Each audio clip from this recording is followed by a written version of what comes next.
My dad told me to just walk home, so I did. I just remembered this old story of mine earlier today and thought it would be fun to share. I'm not 100% sure that this qualifies as malicious compliance since it wasn't intended to be at the time, but I'll let you readers be the judge. A long time ago in the faraway year of 1999, I was a young 11-year-old boy finishing my last year elementary school. Right before my birthday, which was in May, my parents called the family together for a meeting. They told us my mom had gotten a new job and we would need to move.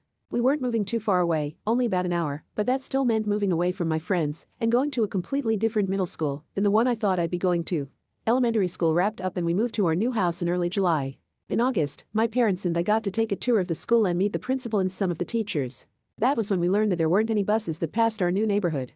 It was actually close to the school, so that meant I would be walking to and from there every day. My parents weren't too thrilled about this, but it was only 15 to 20-minute walk and there was a path, so they came around on the idea pretty quickly. At the time, both of my parents worked full-time and 5 days a week. My mom worked Monday through Friday and my dad worked Monday through Thursday and Saturday. Trust me, this is relevant. Since my older sister was away in college full-time and they didn't trust me and my brother alone, my parents found a babysitter to be there when my brother and I would get home. Watch us until my parents got home. My brother was 2 years younger than me and in the local elementary school. The school year started and in early September, we got a massive heat wave that reached highs of like 96 degrees for a couple days. The middle school was also an old building, and most of it was not air-conditioned. I only had 2 classes that had air conditioner in the classroom throughout the day. At the end of those days, I was tired and not in any mood to walk an additional 20 minutes in the heat before getting home, so I used vending machine snack money to call the babysitter from the payphone. Cell phones were definitely not used by kids in those days. The babysitter, thinking he was just not letting me suffer in the heat, came to pick me up, and I would do some homework before Batman Beyond and Pokémon came on. I did try to call home 2 more times over the next 2 weeks when it was hot. The second time I got the babysitter again, the third time I called was on a Friday. My dad answered.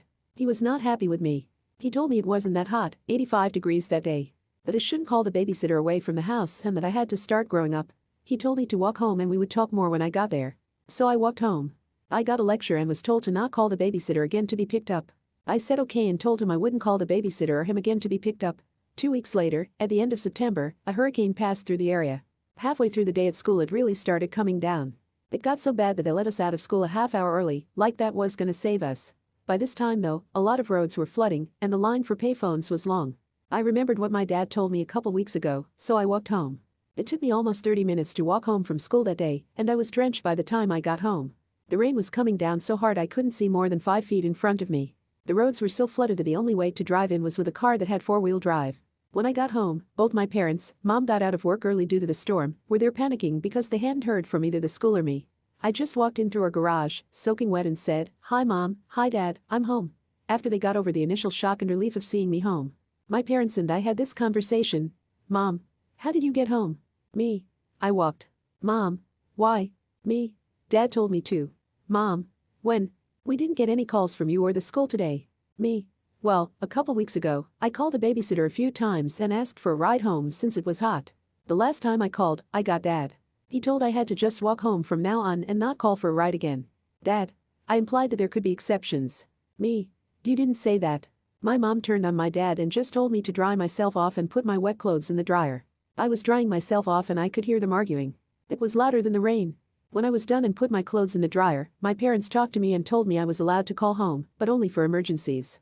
The next day, Saturday, my dad took me out to Blockbuster and I was told I could rent up to 5 movies for myself. He also paid for pizza that night and I got a whole pepperoni pizza for myself.